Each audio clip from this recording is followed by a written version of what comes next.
Hello everyone. Today we discuss the one of the important application of Gauss theorem, and this application is electric field due to a uniformly charged thin spherical shell. Spherical shell, that is hollow sphere. So we have to find electric field by using Gauss theorem. Now you know the Gauss theorem.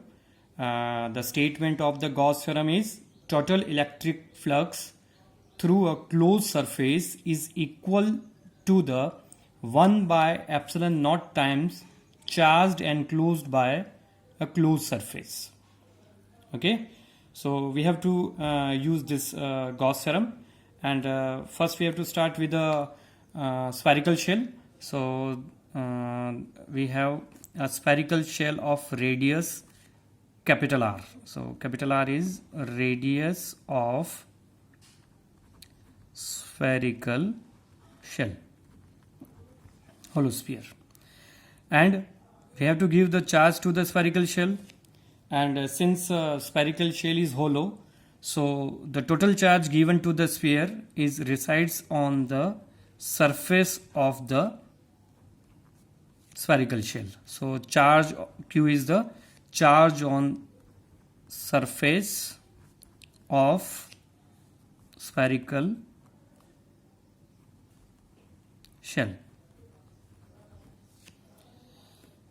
Right, now we have to come to a physical quantity, that is surface charge density.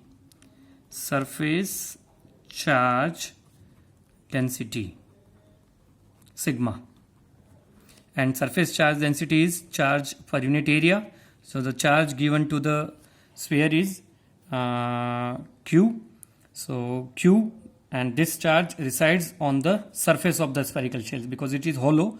So the charge given to the sphere is resides on the surface of the shell. So surface charge density Q is equal to charge per unit area, and the area is 4 pi capital R square. That is the surface area of spherical shell. So charge Q becomes sigma multiplied with 4 pi R square. So surface charge density. Now we have to find the electric field due to this spherical shell, and the first point at which we finding the electric field is outside the spherical shell. So first point, we have to find electric field outside the spherical shell. Spherical shell, and it can be written as small r is greater than capital R. Small r is greater than capital R. Right? So first, this is a spherical shell of radius capital R.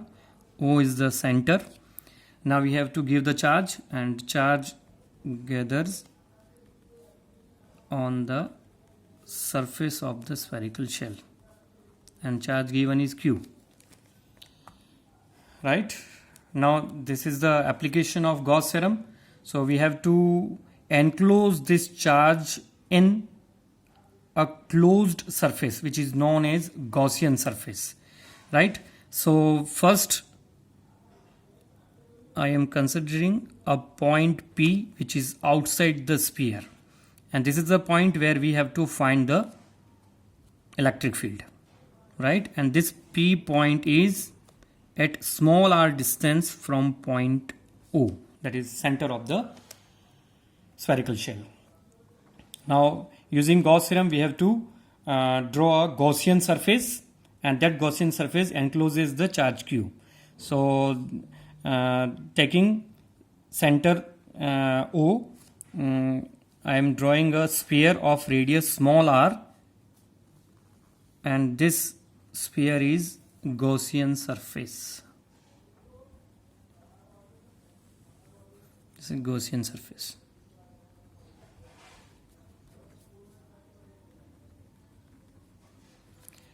Okay, now we have to consider a small portion at point P at the surface of this Gaussian surface.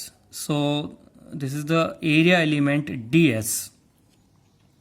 Now we have to write the direction of electric field at point P. So electric field, this is positive charge, so it is in the outward direction, and electric field is radial, that is perpendicular to the surface. Now direction of area vector is always perpendicular to the surface, that is ds vector. Ds is area element and ds vector is direction of area, that is area vector. And you can see that E and ds both are parallel, that is angle between E and ds is 0 degree. Okay, now we have to start with the Gauss theorem. So according to Gauss theorem,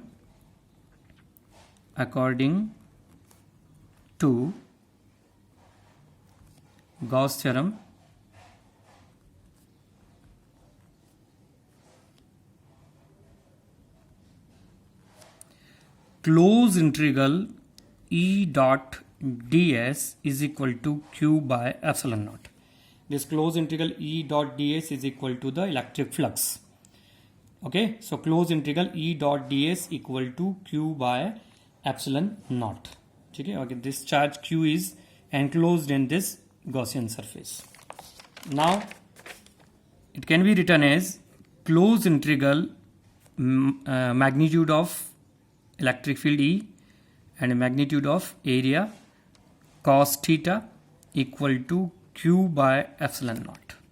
Now in diagram we have seen that E and ds both are parallel to each other, that means theta equal to 0 degree and cos 0 degree becomes 1.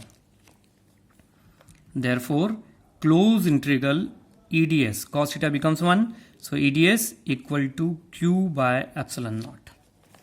Now you can see in this diagram that this Gaussian surface is equidistant from the center O. Therefore the electric field is constant at every point on the Gaussian surface. That means electric field is constant. Okay, so E is constant, integration ds equal to q by epsilon naught. Now what is integration ds? ds is area element and integration ds is total surface area of this surface. Okay, तो इसका हमको total area चाहिए, तो total area of the Gaussian surface is 4 pi small r square because radius of Gaussian surface is small r. So this integration ds can be replaced by area of Gaussian surface, that is 4 pi small r square equal to q by epsilon naught, and we have electric field E is equal to q divided by 4 pi epsilon naught r square. This is the magnitude of electric field at point P, which is outside the spherical shell. Now we have to write this in vector form. So vector form, that is E vector equal to q by 4 pi epsilon naught r square r cap, where r cap is unit vector. Alright. Now this formula can also be written in the form of sigma. That means we have to introduce sigma here, sigma which is the surface charge density. So E equal to q by 4 pi epsilon naught r square, we have to multiply and divided by r square. So this q by 4 pi r square, this becomes sigma q divided by 4 pi r square, that is charge per unit area. So this underlying thing is replaced by sigma, remaining term r square divided by epsilon naught small r square. So this is the formula for electric field in terms of surface charge density, and it can be also written in vector form, that is E vector equal to sigma capital R square divided by epsilon naught R square R cap. Okay, now we have to find electric field inside the spherical shell.